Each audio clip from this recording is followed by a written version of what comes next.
play Urban Sprawl, but maybe like me and my group, this game just didn't work for you. And so you guys don't play it anymore. Or maybe you and your group love Urban Sprawl and you enjoy your sessions of it, but you want to play it more. You don't get it on the table enough. Well, in either case then, you should try taking on the Donald, a user-created solitaire variant by Dale Bunicore. Dale also did the variant for Panamax called the Panabot that I did a video of, and I'm happy to report that he is now 2 for 2 as far as solitaire variants. I enjoyed this one quite a bit, so I wanted to do a brief video to show people how it plays. What you're looking at is I just finished a game. I won, yay! And in the middle of it, I did pause at one point and show a sample turn for how the AI works, so you'll get to see that. But before I do that, I'll just give a brief explanation of how the rules work. The rules are in a thread on BGG, and I will post a link for those. But basically, they're just one page of rules, okay? So that's all you've got to do is learn one page of rules. There are no extra components, and you can jump into playing this, all right? The AI is fairly simple for how to manage it. There are a series of priorities that you need to follow. You'll set the game up per the usual 2-player rules. Very simple. He's going to get a couple planning cards at the beginning, and all he ever does with planning cards is he immediately invests them. So he's only interested in the money. And you will use this. You'll need a cube and the usual prestige marker. So in my case, I was playing against green.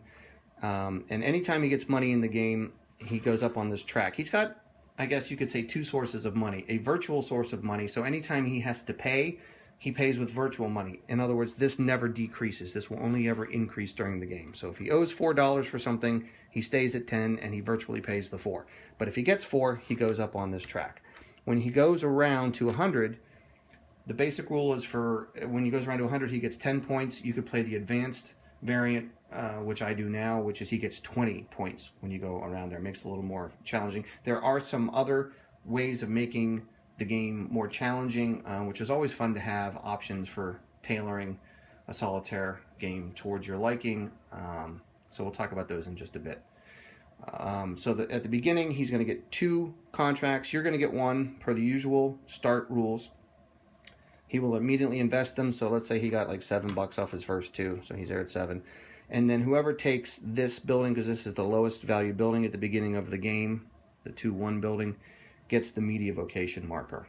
All right. Then you play the game by relying on his trusty advisor. So you'll need a pair of dice. I suggest red and yellow for obvious reasons. And the first thing on his turn that he will do is he will roll. And in this case, he rolls a 4 and a 5. If I'd rolled a 6, you just re-roll. So a 4 and a 5, he's going to take both of these planning cards, and he's just going to immediately invest them for $10. All right, so we theoretically started him at 7, so now he goes up to 17, and he's on his way to going around to get his first set of points. Then he's going to turn to the contracts that are available, and he's going to roll again, all right, a 1 and a 5. This is a good example. So I'm going to pick up the 1 contract and then the 5. Now there's 2 5s. So what I do then is I just roll again, 1 to 3, 4 to 6. 1 to 3, so he's going to pick this one, okay? And then now you're looking at 2 different contracts, and there are a series of priorities, which are, let me see if I can do this. First, he will take one that has a vocation marker over one that doesn't, so clearly the public library is the choice over the naval base. If they both have a vocation marker, he will take the one that is higher. If they still both are tied, he will take the one that gives him the most points per the building's effect at the bottom. And then if they're still tied, he would then take the biggest one, which in this case would be the naval base if they were still tied at that point, okay? So it's pretty simple. And then while I'm here, one way to make the game even more challenging is when he rolls. So you remember my original roll was a 1 and a 5. You can play that anytime he rolls a 6, he will build, normally he only builds 1 building on his turn, but you could play that if he rolls a 6, he will build a second building. So if I rolled a 1 and a 6, I would first choose of which one of those two he would build, then I would roll again and he would build another building. Then if you want to make it even harder, you could say he will build again on a 5 or a 6. All right, so you get the idea. You can make it more challenging in that way. I should mention that when he does build a building, so in our example here, he would have chosen the public library. He will build it on the board or in the block that is the most valuable, where he could legally build the building per the game's usual zoning restrictions. And he won't pay any money. He'll pay with virtual money, right? As I said before, this never goes down. So he would build the public library somewhere, you know, adjacent to a red building here, where it would cost the most and not pay anything for it. Okay, so I thought I would pause here. I've been playing and make a quick video on how a sample turn works for the AI so you can see. So the first thing we do is roll some dice, 3 and a 5, and those are the contracts that he will take. So 3 and 5. If I rolled a 6, simply re-roll. So we take both of these and we invest them for him. So $12 for him. So I'm using this cube for his wealth. These are his prestige points. So 12 puts him at 98. When he gets back to 0, depending on the basic variant is convert those, that's 100. So when he gets to 100, convert those into 10 prestige points. I'm playing a little bit more challenging, where I'm going to divide that by 5 and convert those into 20. So he's already gone around once and got 20 points out of that. So he's about to get 20 more points once he goes up here. So you roll 2 dice and he invests 2 contracts. Then you do the same for the 2 planning cards. Now he's going to take 2 contracts in the same method. 2 and 3. All right, 2 and 3 are the recycling plant and the amusement park. So per the rules for his hierarchy, he will take the one that has a vocation chit. Well, they both do. Then he will take the one that has the higher vocation chit. Well, they both do. Okay. Then he will take the one that gives him the most prestige points immediately. Then it's if it's still a tie, he'll go for the biggest one, which would be the amusement park. So which one would give him the most prestige points immediately? Well, let's see here. The one on top there says players pay you $4 each. Well, $4 will get him around the corner. Otherwise, select an urban renewal. Select one of those permits over there. Well, one of the planning cards isn't going to give him prestige points. So I think in this case, it makes sense to give him the amusement park. I have to give him $4 plus, yeah, I have to give him $4. So I think that makes sense. All right, so I do this. He gets a tourism chit, and we'll give him 3 points at the end. And we have to build this 4 building. So for those of you not familiar with the game, real quick, when a building gets built, it must be built either adjacent to nothing or adjacent to at least one building of its color, you know, its type. This is a commercial building. And adjacency does cross streets, so he couldn't build this here, for example, because that would be touching adjacent to a purple and not adjacent to a commercial. He could build it here because it's adjacent to commercial, and then in that case it doesn't matter that it's adjacent to the purple. So looking at the board, there aren't a lot of places for him to build this, because that would be next to that would be next to this. So let's see here. This looks like a good spot. 12, and in fact, let me zoom in a little bit here. Maybe you can see the numbers a little better. 12 and 4 is 16, and 1 would be 17. So that would be 17 value, because he's going to automatically build it in the spot where it's the highest value, because money's no object. This would be good. 11. What do we say? 17, 11. 5, 16 into his 18, so 17, 18. He couldn't go here because it's not adjacent to a yellow, and would be adjacent here. He could go here or here. Let's do this. Would be no, because 6, 2 is 8, 9. No, the one with the 10 would be 16, and 2 is 18. And 1 is 19. So this was 17. This was 18. This was 19. So per the rules, he will build this here. He will get this. He will then get 3 points for picking up the tourism chit, plus 1 for going here. So that's 1, 2, 3, 4 points for him. And then I have to pay him. So he just went 4 points up to 101. Then I have to pay him $4. So he goes 1, 2, 3, 4. And he converts those into 20 points. And he goes up to 21. All right. And now he's at 2. And when he comes around again, he'll get another 20 points. And now I'll just do the rest of the turn so you can see how events and everything happen.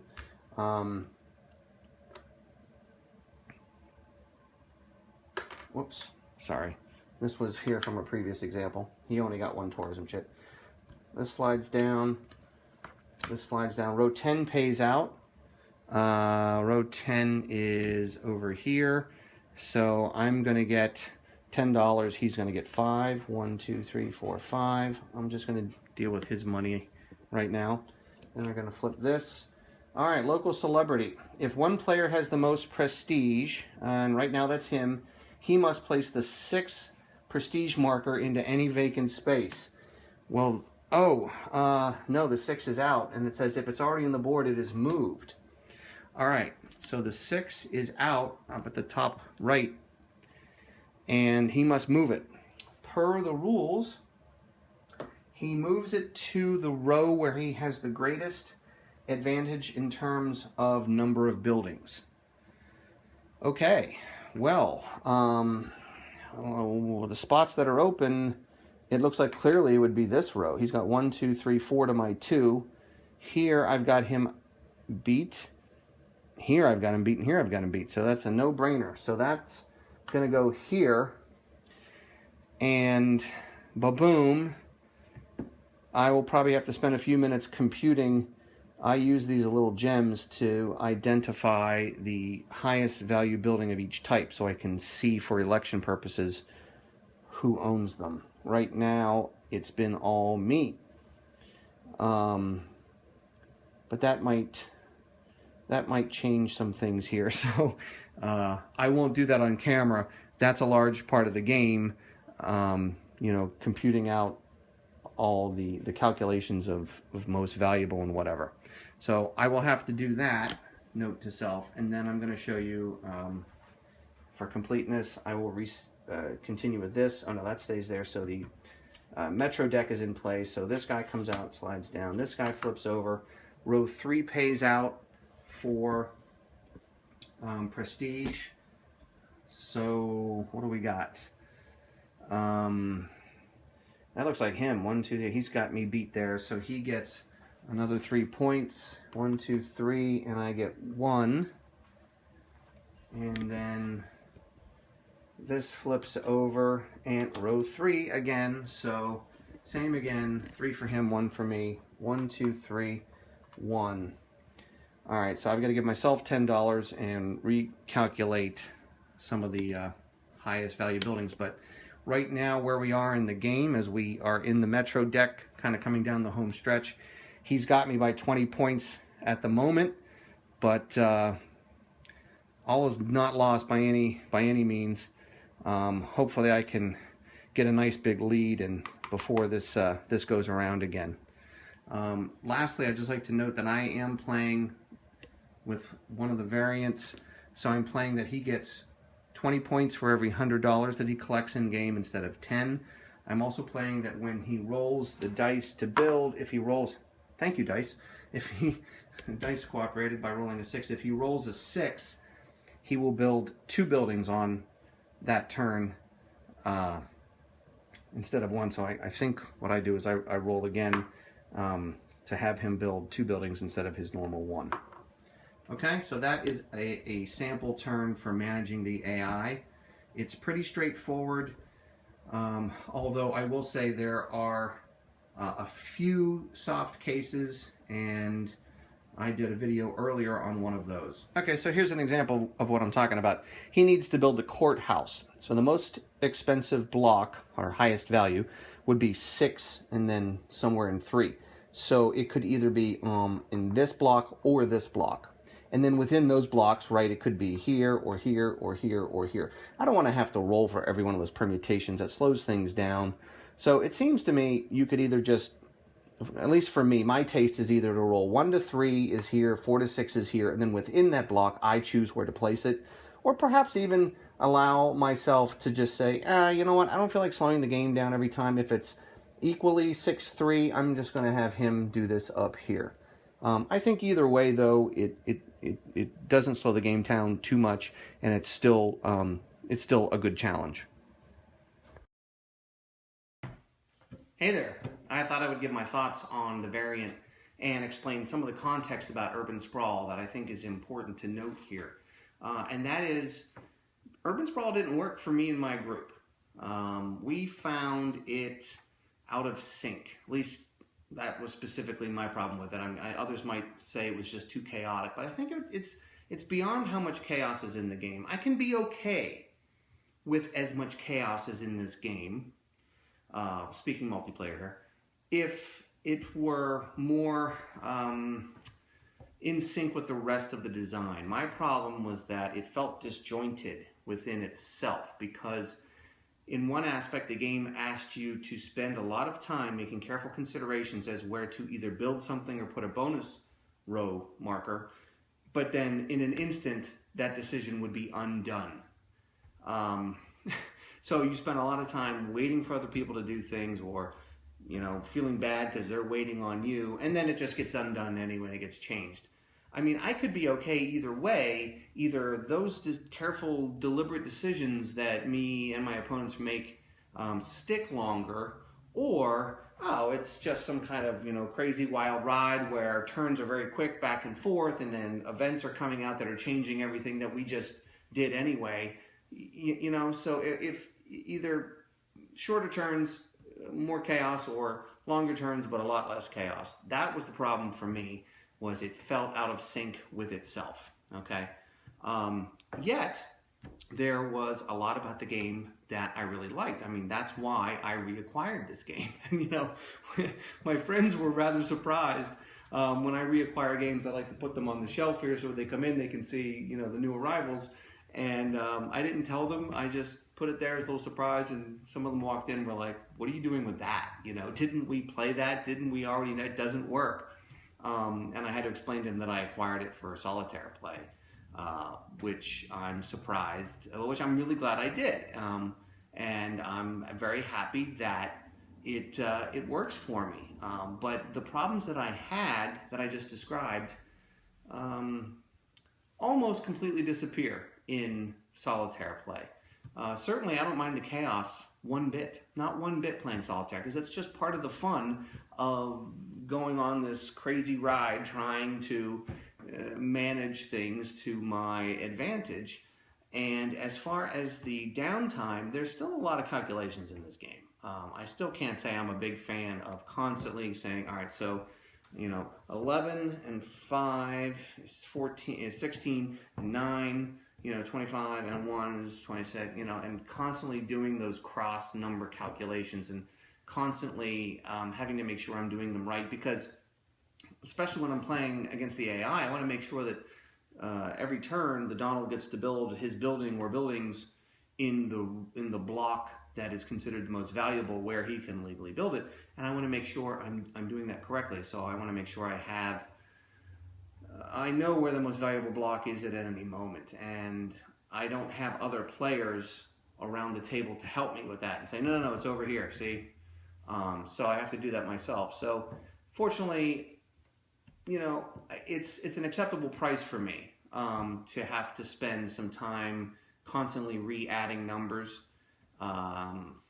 It's an acceptable price because I do enjoy the rest of the game. I do enjoy the core of Urban Sprawl, which is still there with this variant, which is taking the contracts, deciding which planning cards or which contracts I'm going to take using my APs, deciding which building to build, where to put it, and how to try to hold on to control of those political offices. And this within the context of being a heavy strategic game where there are a lot of mathematical calculations, it's a pretty wild ride because he can jump out to some huge leads and you feel like you're constantly behind. I think my first game I was almost 100 points behind and I thought all was lost. And I hung in there, and then late in the game, some of the cards that came out that enabled me to smash his buildings, and then take control of some of the political offices, and suddenly things tilted and I came roaring back and ended up winning, and that was a lot of fun. And now I'm at the point where I'm using these optional rules for difficulty to make it even more challenging for myself. So there's a lot here. If you like, if I hope you get the point. If you didn't like Urban Sprawl like me, then you might want to, I think you should very seriously consider revisiting it, especially if it's sitting on your shelf. If it's sitting on your shelf, pull it off and give this a try. I think you might like it. I reacquired it for a very cheap price at a BGG auction. So, all right. So it's a very well done variant. Dale's 2 for 2. I want to check out his one for Age of Industry, among others, and among other solo variants, not necessarily his, that are on my radar. So I hope you got something out of the video, and I hope this turns some people on to it, because I think it's a lot of fun. And I guess I would be particularly interested to hear if there are other people out there who didn't like Urban Sprawl, but then tried the variant and found, like me, that suddenly the game is available to them in a way that it previously wasn't. Okay, thanks a lot. That's all I have to say on the subject. I hope you enjoyed this, and I'll see you on the next one. Cheers and happy gaming. It's just one mind in the unknown. Let's